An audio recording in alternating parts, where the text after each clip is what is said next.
Om ज्ञानतिमिरन्धस्य ज्ञानञ्जनशलाकया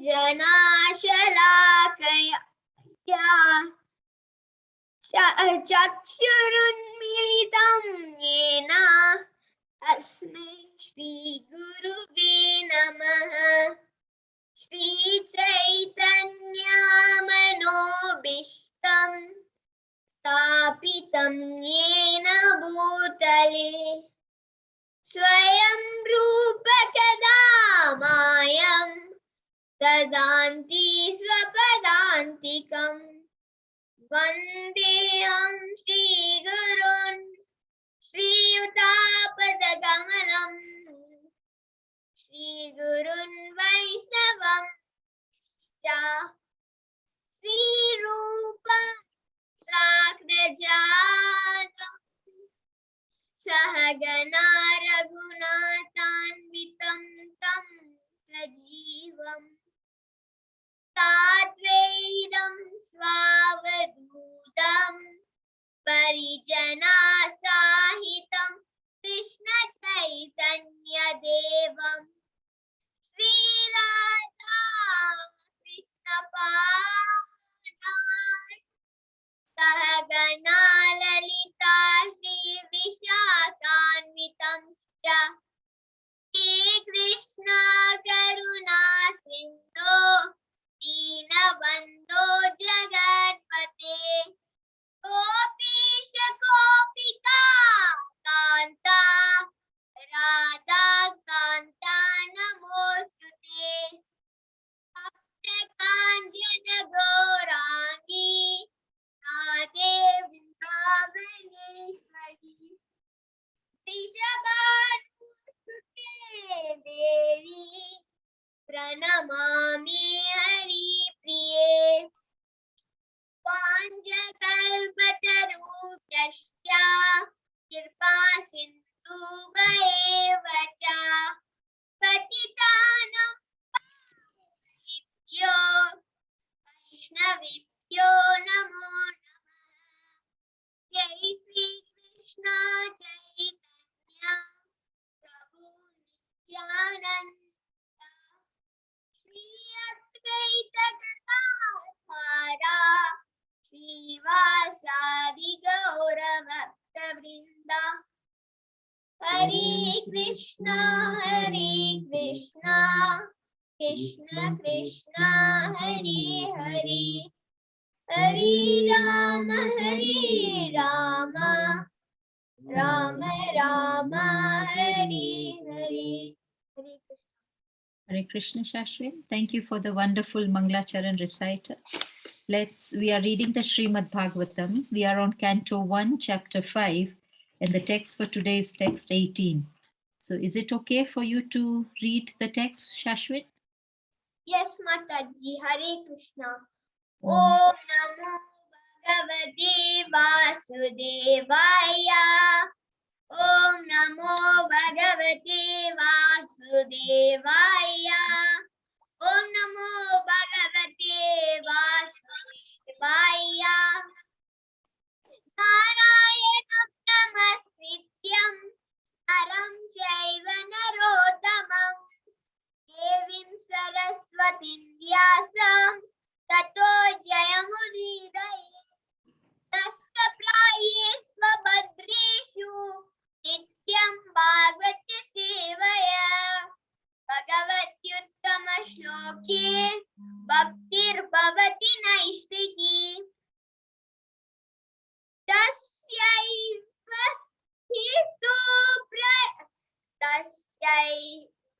Hetu Prayate Takovido Nalabhyate Yad Brahmatam Upadyada Talabhyate Dukkavad Anyata Sukam Kalena Sarvatra Gapirra Amhasa. Hare Krishna. Thank you very much, Shashwin, for the wonderful recital. Hare Krishna, Prabhuji. Dandavat Pranam. Please accept our humble obeisances on behalf of everybody who have joined the group and who are about to join Prabhuji. Prabhuji, we've just finished with the Mangalacharan and we read text 18. And we are ready to hand over to you, Prabhuji. Hare Krishna. Hare Krishna. Thank you, Mataji, and thank you everyone so much for joining. So we're reading from Srimad Bhagavatam, first canto, chapter 5, text 18. Shashram Prabhu has kindly recited the verse. I'm just going to do the word for word, and I'll also read the translation, and then perhaps we can read together the purport. Dasya, for that purpose. Asya, for that purpose. Eva, only. Only. Heto, reason. Reason. Prayateta, Prayateta, should endeavor. should endeavor. Govidaha, Govidaha, one who is philosophically inclined. one who is philosophically inclined. Na, Na, not. not. Labhyate, Tapyate, is not obtained. is not obtained. Yet, Yat, what? what? Brahmatam, Brahmatam, wondering. wandering. Upari adaha, Upari adaha, from top to bottom. from top to bottom. That, Tat, that. that. Labhyate, Labhyate, can be obtained. can be obtained. Dukhavat, Dukhavat, like the miseries. like the miseries. Anyataha, Anyataha, as a result of previous work. as a result of previous work. Sukham, Sukham, sense enjoyment. sense enjoyment. Galena, Kalena, in course of time. in course of time. Sarvatra, Sarvatra, everywhere. everywhere. Gabira, Kabira, subtle. subtle. Ramhasa, Ramhasa, progress. progress. Translation by His Divine Grace A.C. Bhaktivedanta Swami Srila Prabhupada. Persons who are actually intelligent and philosophically inclined should endeavor only for that purposeful end, which is not obtainable even by wandering from the topmost planet, Brahmaloka, down to the lowest planet, Patala. As far as happiness derived from sense enjoyment is concerned, it can be obtained automatically in course of time. Just as in course of time, we obtain miseries, even though we do not desire them. Purport. Every man, everywhere, is trying to obtain the greatest amount of sense enjoyment by various endeavors. Some men are busy engaged in trade, industry, economic development, political supremacy, etc. And some of them are engaged in fruitive work to become happy in the next life by attaining higher planets. It is said that on the moon, the inhabitants are fit for greater sense enjoyment by drinking somaras, and the Pitraloka is obtained by good charitable work. So there are various programs for sense enjoyment, either during this life or in the life after death. Mataji, would you like to continue? Hare Krishna. So there are various programs for sense enjoyment, either during this life or in the life after death. Some are trying to reach the moon or other planets by some mechanical arrangements, but they are very anxious to get into such planets without doing good work. But it is not to happen. By the law of Supreme, different places are meant for different grades of living beings according to the work they have performed. By good work only, as prescribed in the scriptures, can one obtain birth in a good family, opulence, good education, and good bodily features. We see only that even in this life, one obtains a good education or money by good work. Similarly, in our next birth, we will get such desirable positions only by good work. Otherwise, it would not so happen that two persons born in the same place at the same time are seen differently placed according to the previous work. But all such material positions are impermanent. The positions in the topmost Brahmaloka and in the lowest Patala are also changeable according to our own work. The philosophically inclined person must not be tempted by such changeable positions. He should try to get into a permanent life of bliss and knowledge where he cannot be forced to come back to the miserable material world, either in this or that planet. Miseries and mixed happiness are two features of the material life, and they are obtained in Brahmalok and in other lokas also.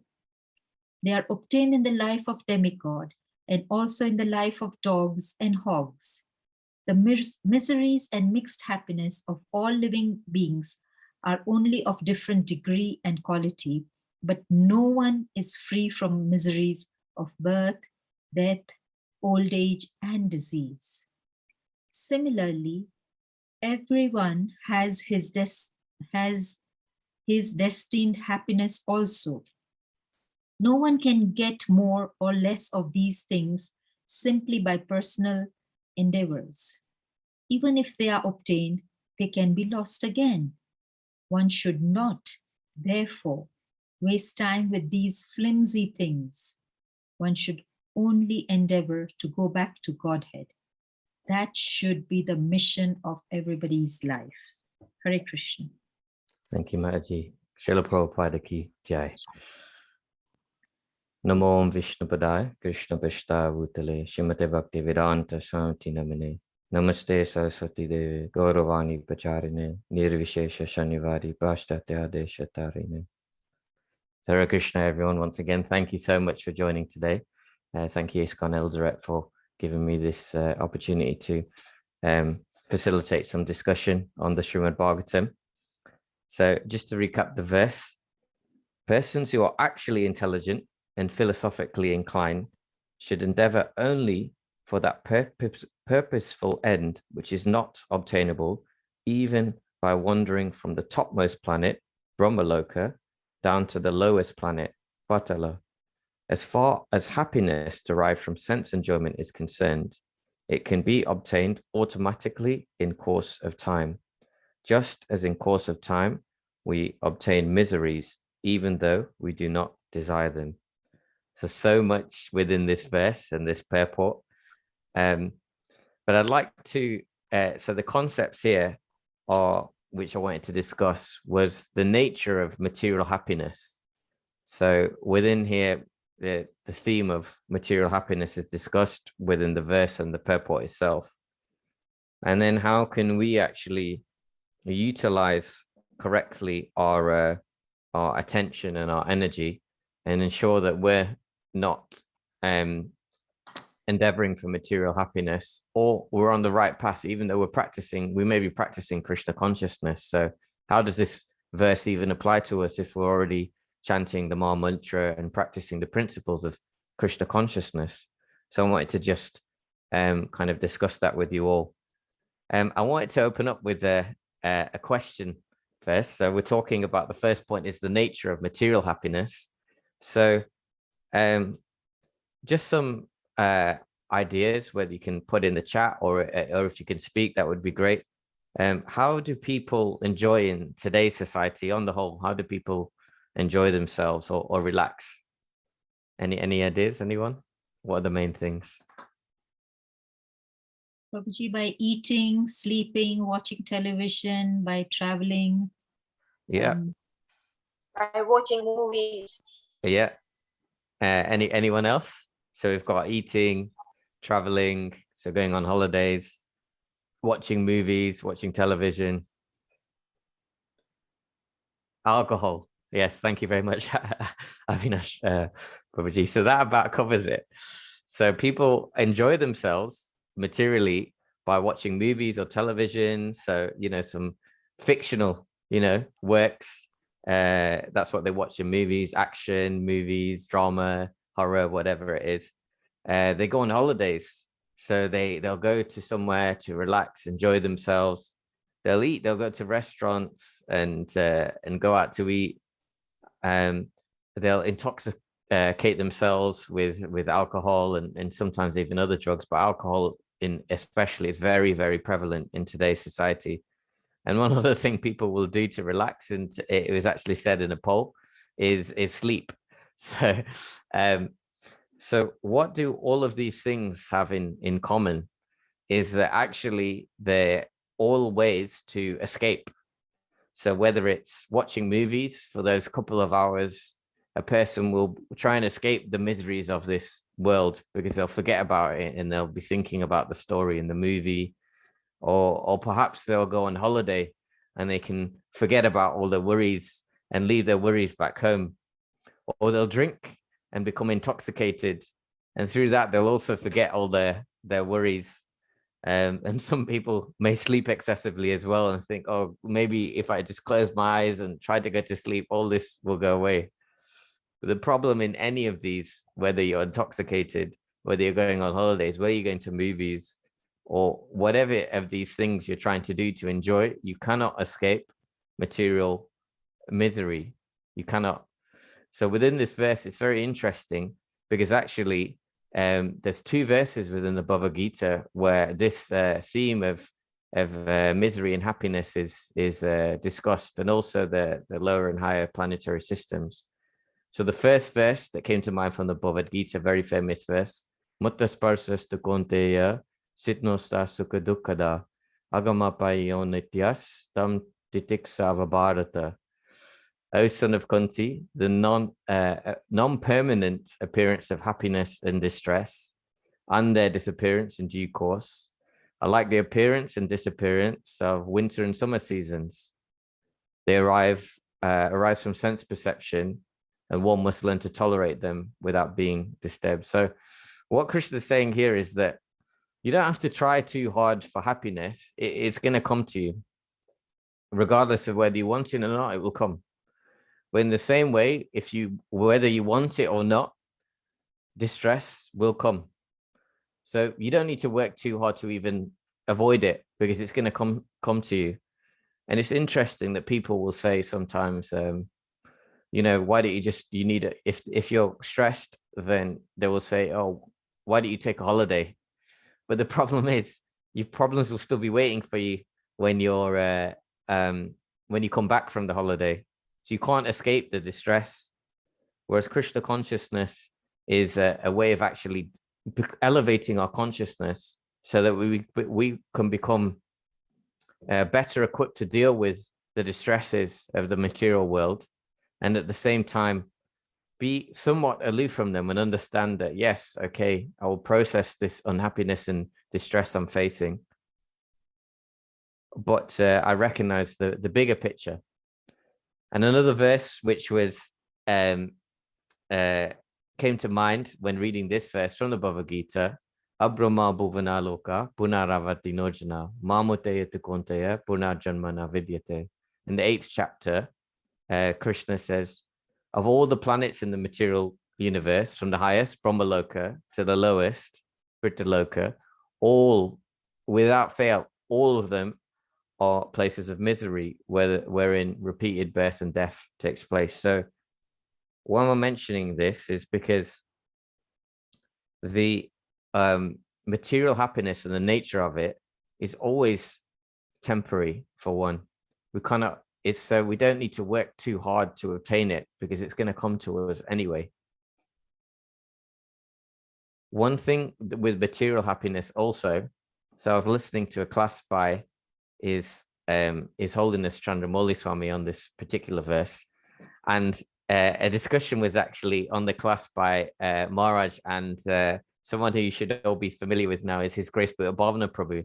So they had a nice discussion about how what happens in Krishna consciousness when people need to be corrected in some way, and we may not be practicing properly. And Maharaj explained that in Krishna consciousness, we don't believe in punishment, because we recognize that when we do things in Krishna consciousness which are wrong, and we're practicing devotional service, we understand the nature of material happiness is that if you strive for that, you'll get punished anyway. So whether it's intoxication, you'll get punished for that. If you engage in movies, your consciousness will be affected. If you go on holidays, one, they cost a lot of money, and two, probably most likely my experience is when you go on holiday, you may not be stressed out when you're on holiday, but when you come back, there's more stress than when you left before. So none of these things we recognize in Krishna consciousness. The way to combat these things and is actually, Maharaj explained, is through education and understanding why we don't do these things. So another question I had, which is actually talked about in the purport by Srila Prabhupada, is that why is it that some people, they do the same effort? So some people may be working equally as hard, but some people, they may be even working less hard, but they appear very happy, they're successful, they're materially well situated. Some people are working incredibly hard, and yet they're miserable, they're struggling materially, they may have poor health, they may be struggling to make ends meet. And why is this? So this is explained nicely in the purport, but also this concept of prarabdha karma. So it's due to one's karma, and prarabdha means the results of fruitive activities. So on the surface, we may see that a person is working incredibly hard and he's not achieving very much. And another person, they may be quite lazy and unintelligent, but yet they've achieved so much materially. But we're only seeing the external. What we're not seeing is their past activities, and they're just receiving the results of those in this life. But so it's interesting to and it's important to note that this material ups and downs, this material happiness, this material distress, they're like waves of an ocean, and that material karma will run out at some point. So this verse is nicely explaining that we need to ensure that why go for temporary happiness. Prabhupada also explains here in the purport that the miseries and mixed happiness of all living beings are only of different degree and quality, but no one is free from the miseries of birth, death, old age, and disease. So if you really think about this, it says persons who are actually intelligent and philosophically inclined think, okay, is a material happiness is mixed, it's explained. So even when we're not getting, even when we're not facing distress, the happiness we get is mixed. It's not even full happiness. It's kind of a little bit good, little bit bad. As I explained, the nature of material happiness is that it doesn't last. It's temporary, and it can often cause us frustration as well. So if we're philosophically inclined, we need to be thinking, how can we achieve the topmost happiness, ultimate, not mixed happiness, full happiness? How can we get to a place which is not temporary, which is not full of birth, death, old age, and disease? And people who think about this actually are described in two categories. So we have Sukritina. This word Sukritina means literally persons who follow the rules and regulations in the scriptures and essentially aspiring to be devotees of the Lord.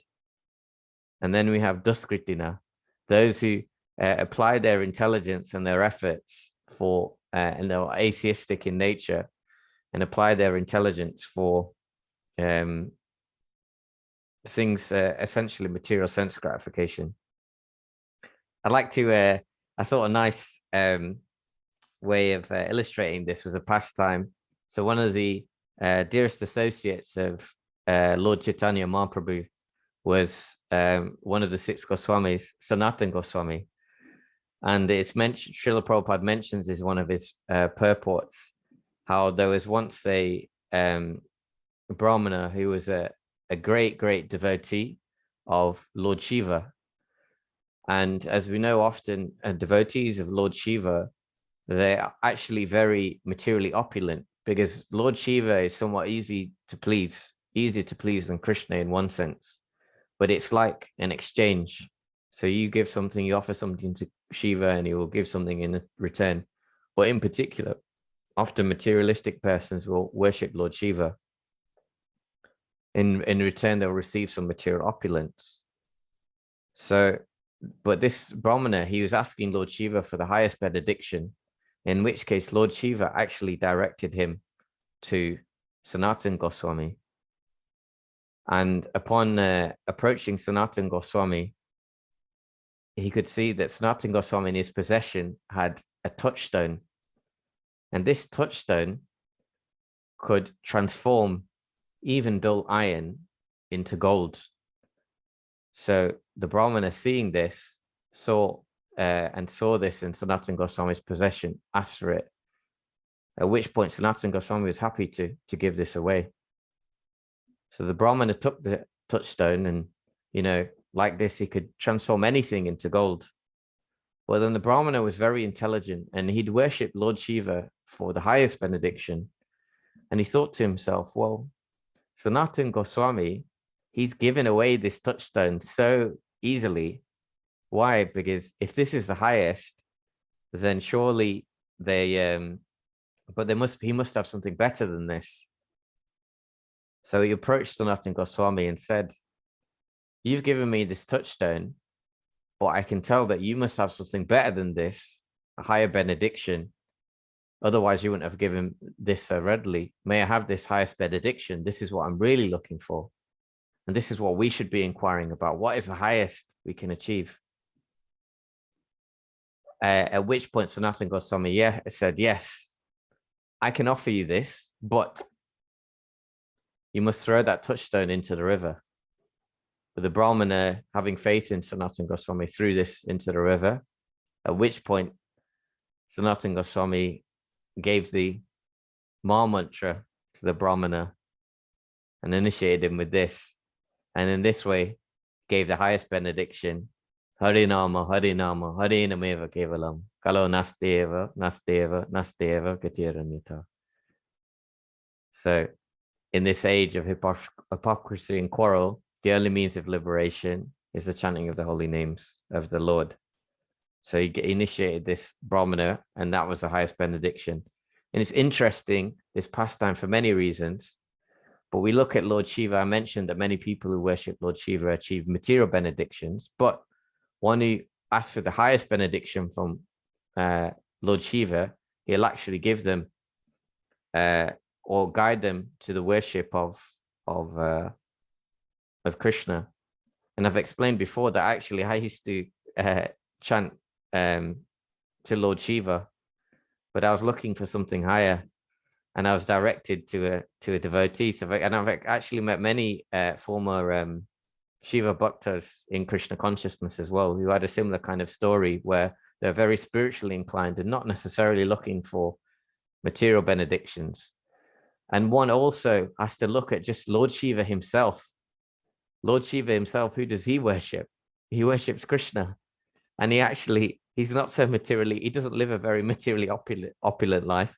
Quite the opposite. He's covered in ash and lives a very simple life. Another story I'd like to say, which is how the difference between Sukritina and Duskritina, is a story I was told about a group of graduates and how one can sometimes not use their intelligence in the best way.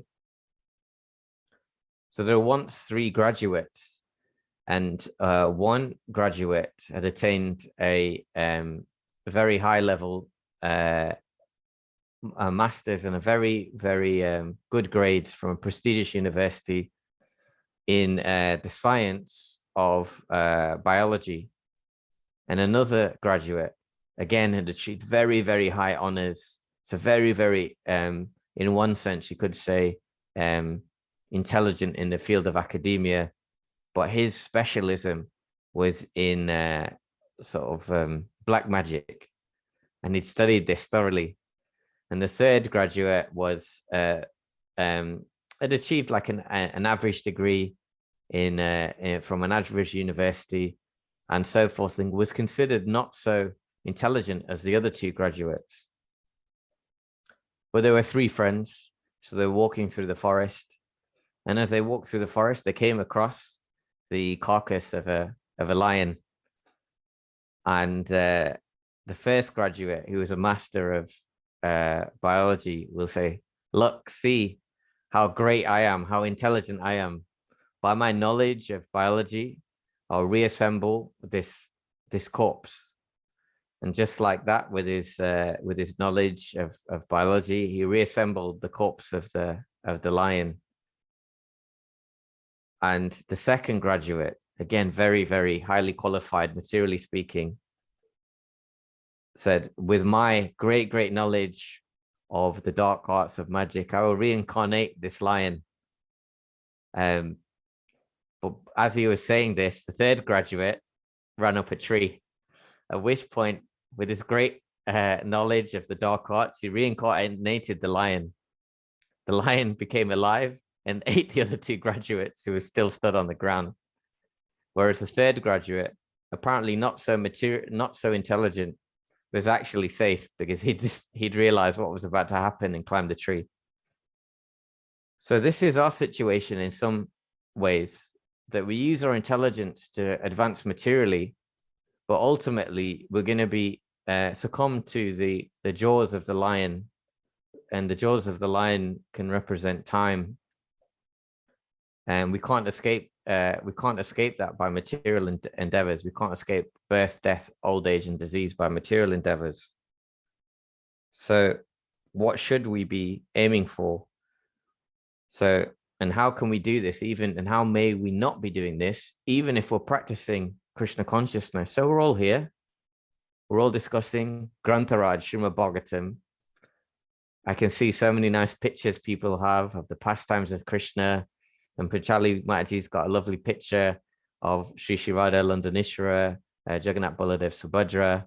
I can see Avinash Prabhu's got an amazing picture of Krishna and Yashoda. Peter Prabhu's got a picture of Jagannath. Some initiated devotees here also. So we're all in Krishna consciousness. So what's the problem? In the Srimad Bhagavatam, in the 5th canto, Krishna appears as Lord Rishabdev. And within this verse, in the 5th chapter, it's the first verse, he mentions this word, Brahma Sokyam. Brahma Sokyam means spiritual happiness. And it's described that this is Dvav Anantam. Anantam is unending. So this is what we're aiming for, the Brahma Sokyam, unending happiness. And so I want to give an acronym on how we can attain this even within Krishna consciousness, and maybe discuss a little bit about how we may not be heading towards Brahma Sokyam, which is unending happiness, and heading towards Krishna. So the acronym is RASA. So rasa, we know, means mellows, transcendental mellows. But it also, the 4 letters are R, A, S, and A. So the first R is reflect. So in Krishna consciousness, and this is very much a message for myself, we sometimes, we can be practicing going through the motions, chanting Hare Krishna in the morning, Hare Krishna, Krishna Krishna, Hare Hare, Hare Ram, Nam Nam, Hare Hare, in the mornings. We may be listening to Srimad Bhagavatam classes. We may be even doing service within the temples. But are we really thinking about our practice, or has it become ritualistic? You know, have we just going through the motions? And are we not thinking about our thought processes? You know, in a class that I was listening to by Maharaj, he says that activities can be corrected, but wrong mentality, that is much harder to control and harder to correct. there's a wonderful set of poem which has actually been put into a book by Bhakti Siddhanta Maharaj called Vaishnava K, and which literally means who is a Vaishnava. And in the very first verse of this book, Maharaj is, well, throughout the book, Maharaj is preaching to his own mind. And I just wanted to read this very first verse to you, which is, my dear mind, what kind of Vaishnava are you? Simply for false prestige and a material reputation, you sit in a solitary place and pretend to chant the Hare Krishna Maha Mantra, but this is all cheating. So I just thought this is such a wonderful book because Maharaj is actually examining his own mind and thinking, what am I actually chanting? What is my thought process when I'm chanting? Am I chanting the Maha Mantra but thinking about something else? Am I in devotional service but trying to achieve a big position and trying to be someone and attain respect from the community? Or am I really trying to become closer to Krishna? And it's said that, I've mentioned this before, that an aeroplane never flies in a straight line. It is constantly adjusting so it remains on track. In the same way, in our Krishna consciousness, we may be constantly needing to adjust our practice so that we will remain on course towards Krishna. Otherwise, we may be chanting, we may be listening to classes, but, and this is the next point, attentive. We may not be so attentive in our practices. Are we really listening to the Maha Mantra when we chant? And we become really ritualistic. I can honestly say that for years, perhaps, I'd wake up in the mornings, I want to chant the Maha Mantra, but it's very much, I'd be chanting something called, what I like to call, get them out the way rounds. So I just want to chant my rounds and just get them out the way. And I wasn't so attentive. It was just something to be done. So it's very much ritualistic practice. So this isn't really Krishna consciousness. This isn't really attentive. So like I said, we had a hand up from Sandhya Mataji. Would you like to ask a question or share something?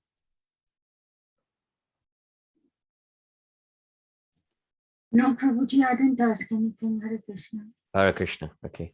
Thank you, Mataji. So yeah, R is reflect. A is attentive, that we constantly need to reflect and see, are we being attentive in our practice, whether it's the puja we're doing at home or whether it's our chanting in the mornings. The second point, RAS, rasa. So S is service attitude. So everything that we do in Krishna consciousness, every aspect of our lives, in the 9th chapter of the Bhagavad Gita, Krishna says, whatever you do, whatever austerities you perform, whatever you offer or give away, do that as an offering to me. So Krishna consciousness isn't just what we do in the mornings or when we're listening to a class, it's what we're doing at every single moment. So the attitude in which we're doing needs to be one of service. This can be really, really difficult. In fact, it's something that we constantly need to work on.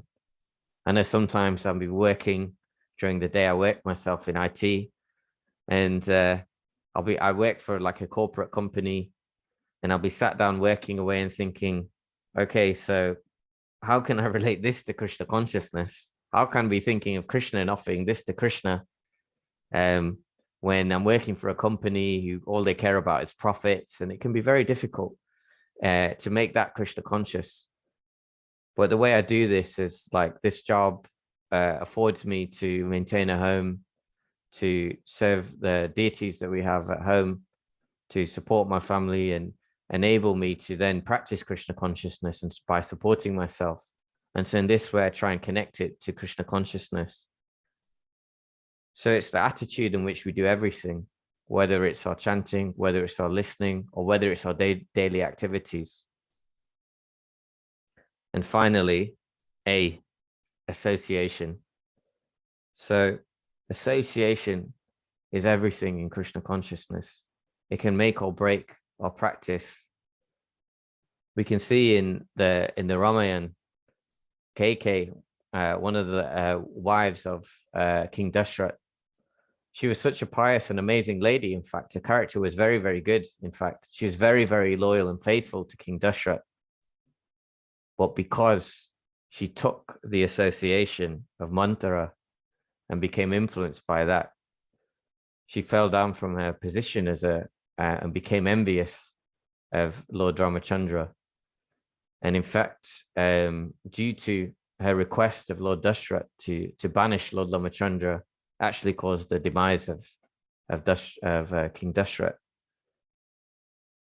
Now, before we conclude, I just wanted to make an important point on association. So we've discussed in previous sanghas that we can't really, we may be living in families where not everyone is practicing Krishna consciousness.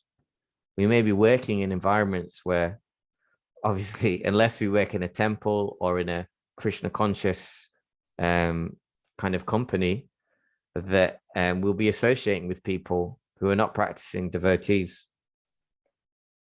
So how do we combat this? How do we avoid bad association when it's all around us in one sense? So I thought it was important to mention that association doesn't mean we avoid contacts. I myself have members of my immediate family who aren't practicing Krishna consciousness. I have many old friends who I've known for 20 years, and it's been difficult. It's been difficult to not. But the point here in the science of association is to take, not to take non-devotees association, just to give yours. And what does this look like practically? It means that, so in the Nectar of Instruction, Rupa Goswami talks about 6 loving exchanges. And 2 of those is inquiring in confidence and revealing in confidence. So revealing one's mind. So one must be very, very careful not to reveal one's mind to materialistic persons or one who thinks in that way. Or we can still associate with them, but we give our association. So they may come to us for advice. We may talk to them about practical things, but we don't reveal the contents of our heart. Otherwise, we may become influenced. And I can honestly say this has been something quite difficult for me, because like I said, I've had friends who are not in Krishna consciousness who I've known for several decades. And once coming to Krishna consciousness, I could see that their way of thinking was very different now to mine. And like I said, their aspirations in life, Sukritina and Duskritina, so their goals are very different. Their goals are perhaps material successes. Whereas once we come to Krishna consciousness, we want to just do the bare minimum to get us by in terms of material success, but we want to aim for the highest in terms of spiritual success. And that means we have to live a very different lifestyle, a very simple, in one sense, lifestyle, but streamlined life. And that may appear strange to people on the outside who may not even understand. And ultimately, society has conditioned us to think that material happiness, once I achieve a certain level of education, once I achieve a certain level of social status, once I achieve a certain level of financial status, once I achieve this, that, and the other, then I will feel contentness and happiness. But even material studies are just saying what the Shastras are already saying, that all these achievements, they won't bring us true contentment, true happiness. And what we're really looking for is Brahma Sokyam, eternal happiness at the lotus feet of Krishna. So yes, it's not an easy path in Krishna consciousness. We need to constantly be following these principles of rasa, of reflecting, of being attentive, of having a service attitude, and constantly monitoring our association. Another point to mention is that as we advance in Krishna consciousness, even within the association of devotees, in terms of who we reveal our minds to, Bhaktisiddhanta Maharaj actually says one should associate with like-minded devotees. So ones who think in the same way. So even amongst the association of devotees, practitioners of Krishna consciousness, ones need to be careful. And there's a science also to this. So we talked about the nature of material happiness. We discussed briefly how people try and enjoy in this material world, but essentially all they're doing is trying to avoid suffering. Whereas in Krishna consciousness, we understand that one cannot avoid suffering. It's going to come to us whether we want it or not. We talked about how some people may do the same effort as others, but they seem to be in a better position. And why is that?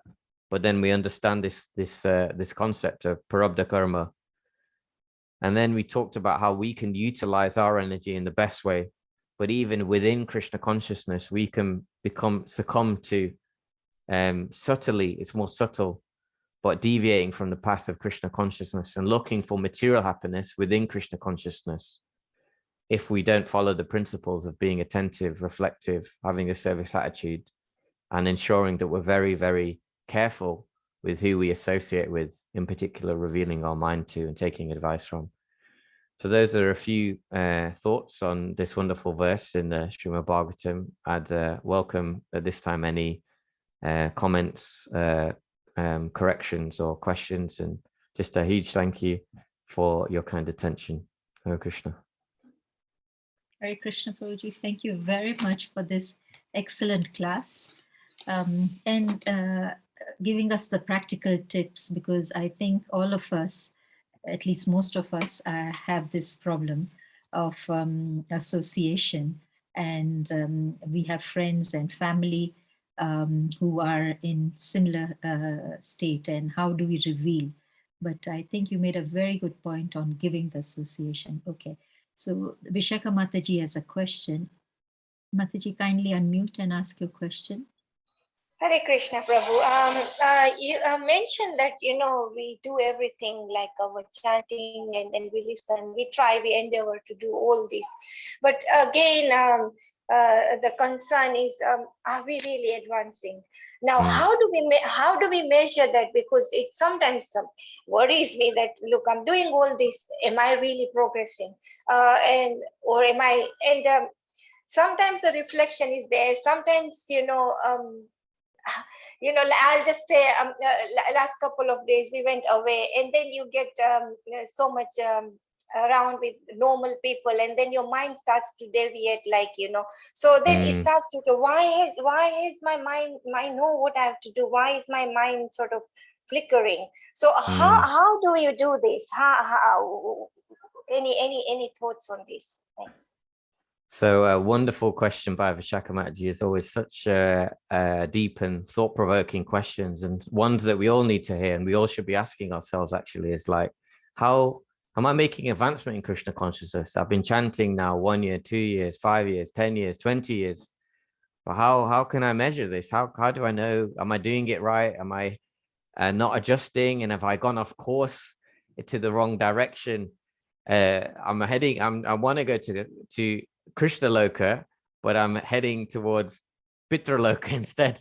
So yes, a really good question, Mataji. So there's several ways in which we can measure our advancement in Krishna consciousness. It's mentioned, a good book to read on this by Vishnava Chakravarti Thakur is the Madhurya Kandambini, which looks at the different symptoms at every stage of Krishna consciousness, all the way up to Krishna Prem. So you can see, you can literally measure and see, okay, what the symptoms am I displaying here? At a certain stage, you can see our practice is somewhat flickering.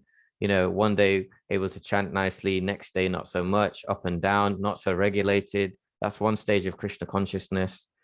But in a nutshell, so this could be a whole series, a whole course. How do we measure our advancement in Krishna consciousness? But some things stand out to mind. One is, Srila Prabhupada said, one can measure one's advancement by one's ability to tolerate provoking situations.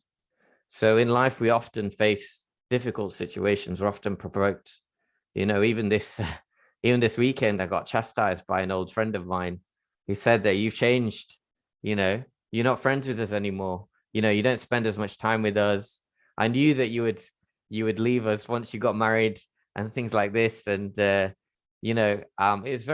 was painful for me to take. But then I knew that I thought, thankfully, through the association of devotees, I've changed, and I think before I would have probably just said, you don't know how difficult it's been. It's hard in Krishna consciousness, all this. And I could still see that tendency, but I could see that I'd changed and think, okay, he's feeling some hurt. He's feeling some resentment. But I was able to kind of just empathize with his position, but still remain fixed in mind and think, okay, this is the path I've chosen. And I can't really associate deeply with people who are more materialistically minded. And I was able to tolerate that a little bit more. And in that way, I could see that I had, even though sometimes it feels like I'm going backwards in my Krishna consciousness. And I once said to my Guru Maharaj, I said, Guru Maharaj, it feels like the longer I'm in Krishna consciousness, the further I am away from Krishna. I'm getting further away. But then he said, no, that means that you are actually advancing. And I thought of a nice analogy is that when we look at a mountain from a distance, it appears very, very small. We think, oh, I can easily climb that.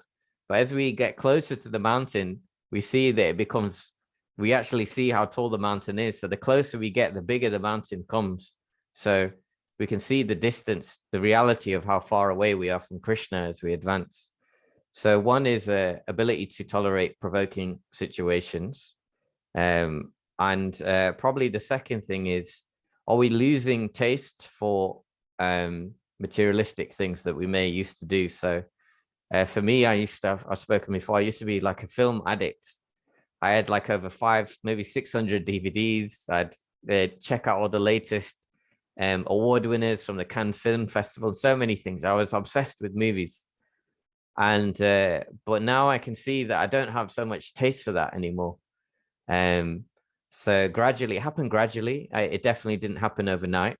But I remember on one occasion a few years back, I thought, oh, let me just watch my favorite movie.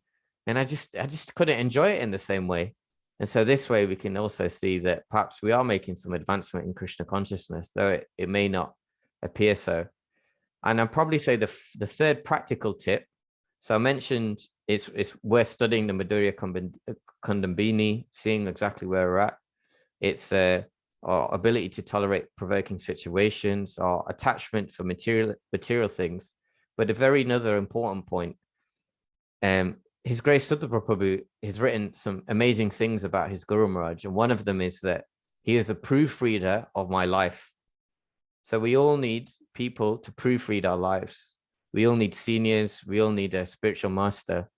So it's important that sometimes you may have heard the phrase, we can't see the forest from the trees, because we're busy looking for the forest, but we're in the forest itself and we can't see the bigger picture.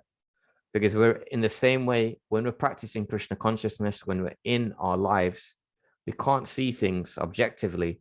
So we need someone from the outside to say, okay, look, listen, Prabhu, Mataji, I've noticed that if we look at your practice, if we look at your behavior in the temple, your service, this is good, but this you could improve. So it's important to have a proofreader. So connecting with the spiritual master, connecting with seniors and mentors, and they can offer us some feedback. We also have to be open to this. And as I said in the last talk, that sometimes humiliation comes before humility. So we may feel some shame, but be ready to accept. And I can definitely say for myself, I've got a long way to go in my Krishna consciousness. And there's been times where I've been chastised heavily. But if we can take this criticism in the right way, this will really help us advance. I hope, does that help, Mataji? Yes, thank you, Prabhu. So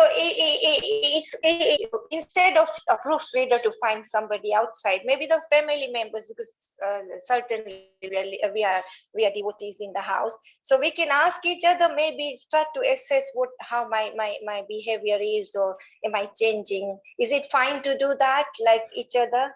Yes, but there's no one that knows you better than your family members, and there's also no one who be more honest with you than your family members. So yes, that's a very, very good suggestion, definitely. But I do also think that in time, if you have that facility, that to approach seniors, approach your spiritual master in time, and that will really give us some feedback on where we need to improve. And this is the mood actually of Krishna consciousness, is that one always is thinking that one is never really always needs to improve, constantly improving. I was listening to a lecture by His Holiness Bhakti Tirtha Maharaj, and he was emphasizing that month by month we should know, how have we changed, and if we haven't changed even month by month, there's a saying that if you're not going forwards in spiritual life, you're actually going backwards. So, and it's dangerous. It is very dangerous. We can easily be practicing for many, many years and just become ritualistic, as I mentioned. So yes, if we can approach some seniors as well as our family members, then yeah, that's a great idea. Panchali Mataji, did you have something? Yes, Hare Krishna Prabhuji. Thank you Hare for the Krishna. wonderful class as always. So mine is a related question. So I always have problems with prasad or having food rather. So going to relatives' house who are not Krishna conscious, or say even yesterday we had a street party over here. So I took prasad from home, but the other food on the street by other neighbors, they weren't prasad. How do I stay away from that without making people angry, in want of a better word? Because I've had that especially from my relatives, elderly relatives, who do not understand as to why because they get very emotional if they make something special for you and I can't take it. Really, really good question. So just to repeat, Panchali Mataji, she said, how can we avoid offending people when because one of the principles of Krishna consciousness is that we only eat food which has been offered to the Lord. And there's three things which affect the consciousness of the food, which is the consciousness of the person cooking it, the consciousness at the point of offering, so the person who's offered it, and then the consciousness of which the prasad is taken. Very difficult. I faced the same thing. In fact, my in-laws, they're practicing, but my wife's grandparents, it's almost like them cooking food for you as part of the culture. Indian culture is like a way of them almost offering love in one sense, and they take very much great offense at you not taking it. And I said to, when we discussed this a few years ago, where I was adamant that I'm not going to eat it's not prasad, and they also eat meat in that house as well and cook meat in that house, and I was like, I can't do this, so the details are different, but the general principle is, so what works exactly for you may not work for everyone. But we can look and follow the example of Srila Prabhupada, where on occasion he'd eat a little bit of a guest, even which had onion and garlic in it. What to speak of prasad, just not to offend him. But that was very, very rare. It's not like he was doing it often. For me, practically, how I did that, how I managed this, is that I try and go to these occasions, family occasions, things like that, but I'll turn up late. So I'll just say, oh, sorry, I'm quite busy. Don't worry about food for me, but I'll come and, show my presence and drink I'll just have some water there or something like that.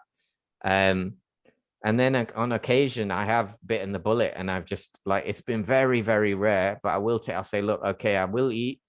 Please cook whatever you're cooking in a separate pot. These are my conditions. I'm really sorry, but this is it. I can't eat from something which has had meat cooked in it.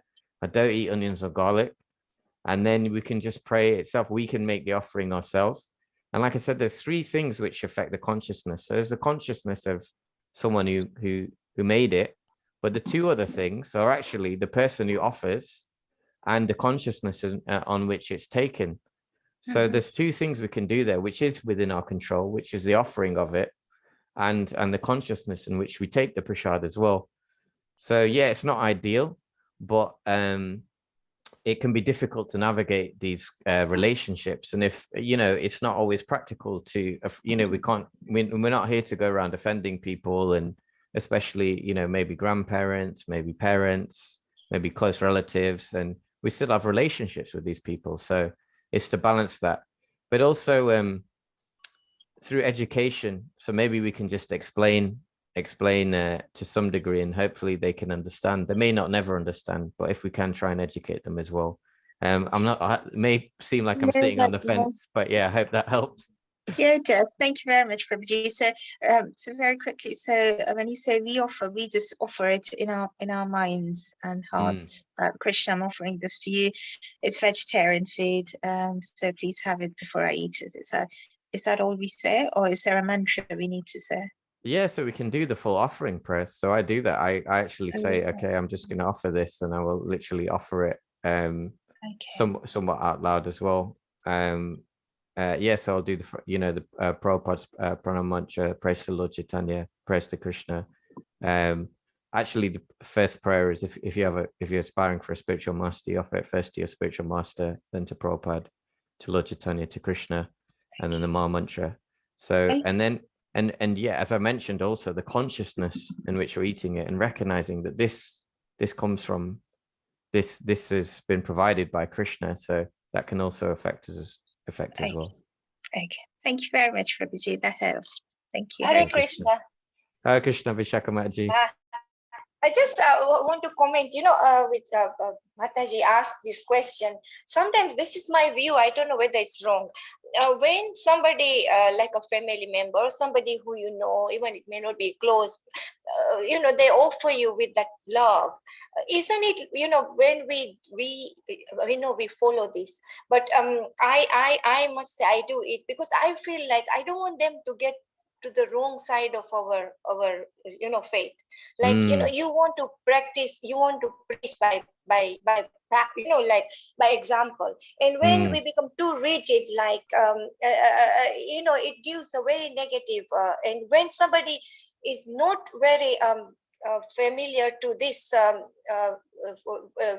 with our ways, it can take it very opposite, and may not come to Krishna conscious, like in their life, taking a very negative look, this they are narrow-minded, brainwashed, whatever they will come up with.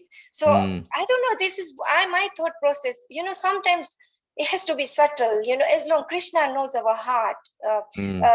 What's in your heart is more important, that you are, Krishna, forgive me, I'm doing this. Yeah, but I don't want to create an example whereby somebody gets put off by our philosophy. So that's another thing. There's that point as well to take into consideration. Isn't that true, Prabhu? Yes, absolutely, Mataji. Yeah, definitely. Like I said, the details are different, but the principle is the same. As we don't, we try and avoid, the highest principle is we try and avoid outside foods, whether that's a restaurant, even if it's a vegetarian restaurant, technically we shouldn't be eating there, because it's still not prasadam.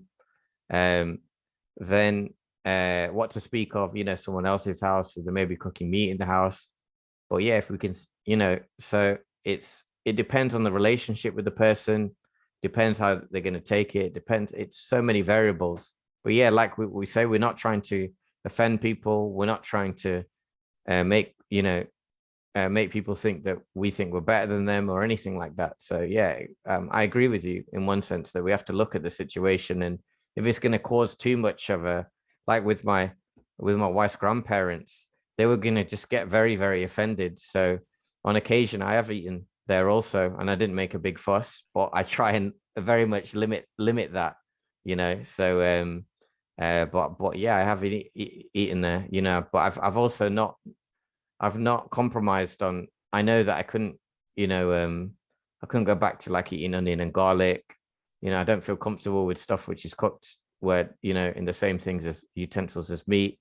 And those are something that I can't compromise on. So I also think it's a personal thing, just understanding what you feel comfortable with as well.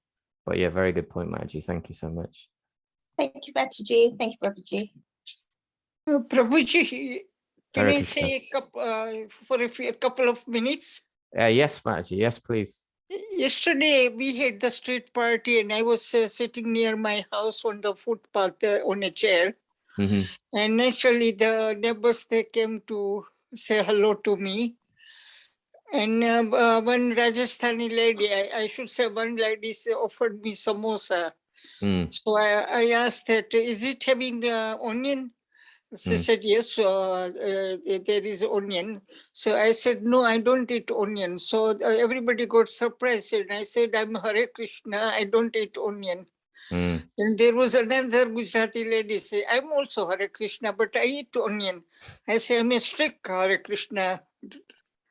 That's what I said. Yeah. Yeah, no, it can be difficult. You know, my wife faced the same thing. She went to work in a school. She's a teacher. And one of the, she refused to cut meat for the children. And then she said it's because of my faith. And one of the ladies there was Indian, and she said, "Oh, what faith are you?" And she said, "Oh, I'm a Hare Krishna." And the lady said, "Oh, I'm a Hare Krishna too." And I will still do it. And I think so.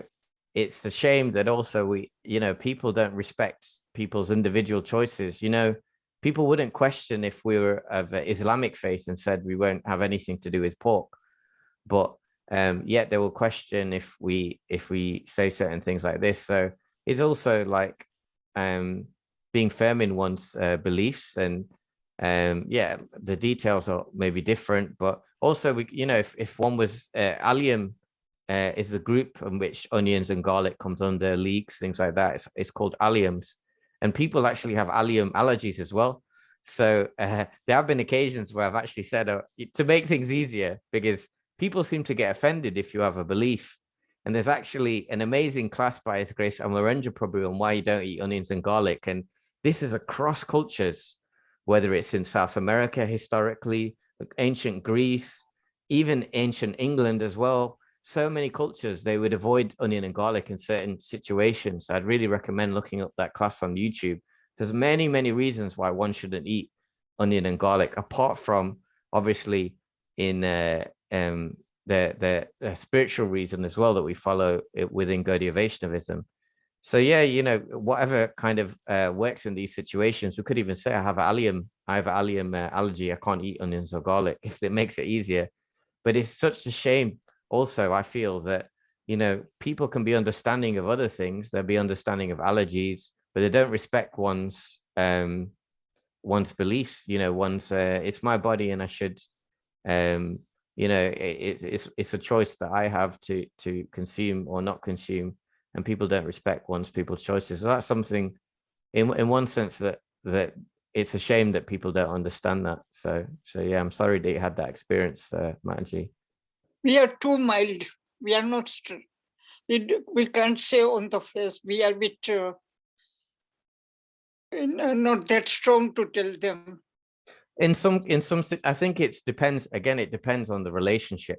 So if there's a close relationship with the person, then we can say, look, listen, I don't take this. Yeah, and you're rightly so, Mataji, we shouldn't compromise our beliefs. That's one thing we shouldn't do. We shouldn't compromise our beliefs. But again, it depends on the relationship. If you have a close relationship, if it's our elders, and we know they're never going to understand, but we want to maintain a relationship with them, then that is there. If it's someone we don't really care about, don't really have a relationship with, and they get offended, it's like, well, I'm sorry you get offended, but this is my belief system. I respect your decision to eat whatever you wish to eat. Please respect mine, and we can do that respectfully without becoming sort of over aggressive, or we don't need to become aggressive or attacking. I think it's the mood in which we also approach these things as well. We all talk softly. We've been saying, taunting anybody or so. We were all speaking nicely to each other. Yes, Mataji. I think it's important. The mood in which it's done. One can still be assertive without being aggressive. So I think that is the key as well, that we don't need to be aggressive. It's very, very rare that one needs to show aggression and speak in an attacking way, but we can be assertive though. Yeah. Hare Krishna, Prabhuji. So I've had the similar issues with the onion and garlic as well, and it's within the family as well. Mm. And I've actually said, because I don't like the smell.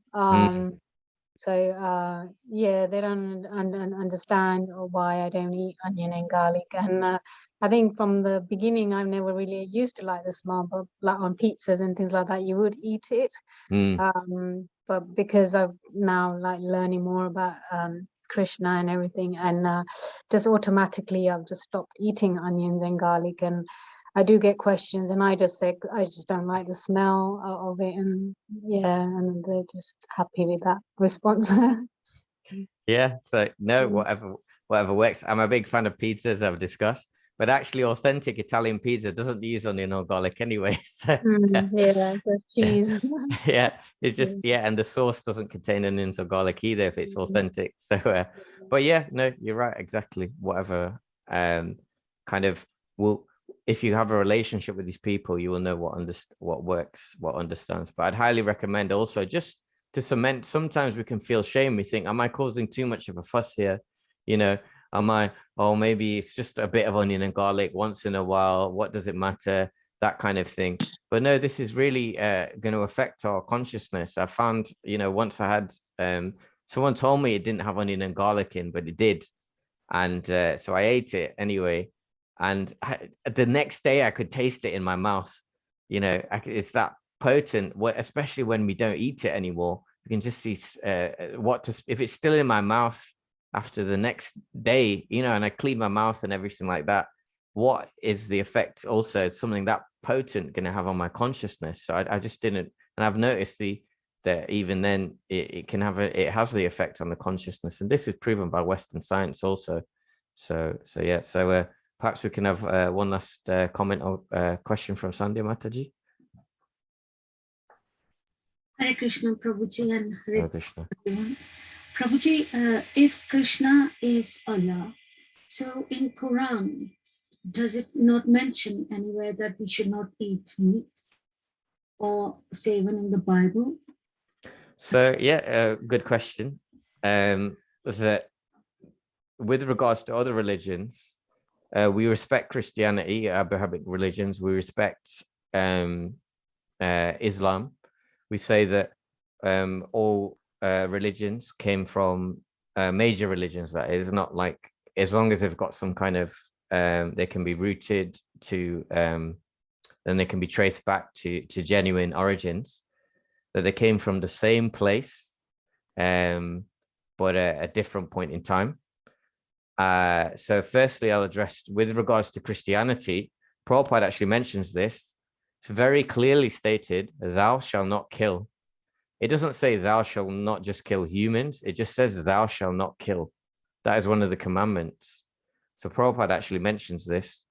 Also mentions that in the book of Aquarius, Jesus Christ, he actually visited Jagannath Puri, and there's no way he would be allowed in the temple if he was not a devotee. So that's with regards to Christianity.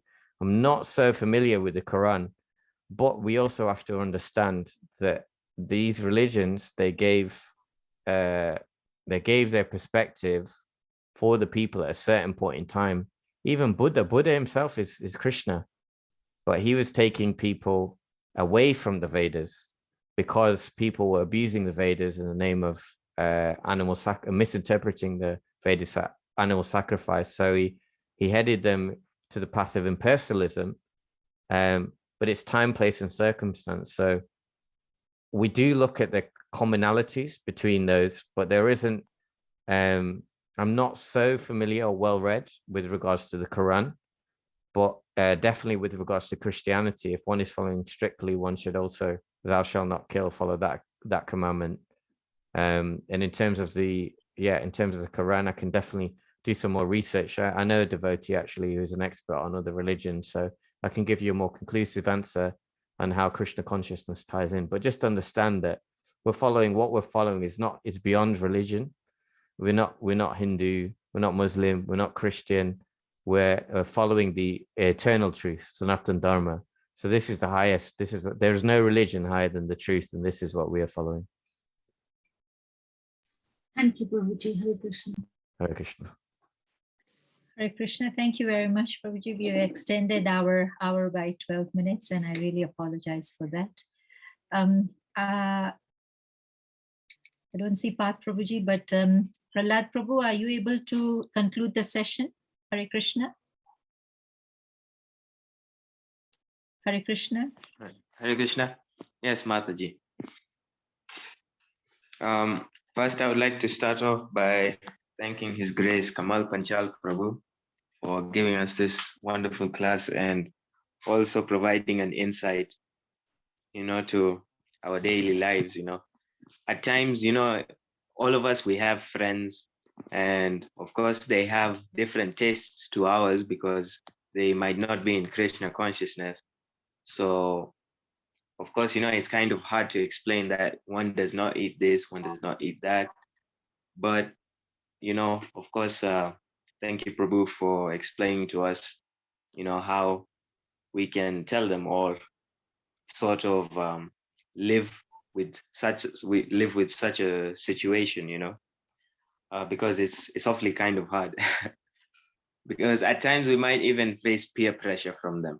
But thank you, Prabhu, for providing this insight, as well as the devotees assembled for joining in and also listening to Prabhu and making this an interactive session with your questions and comments.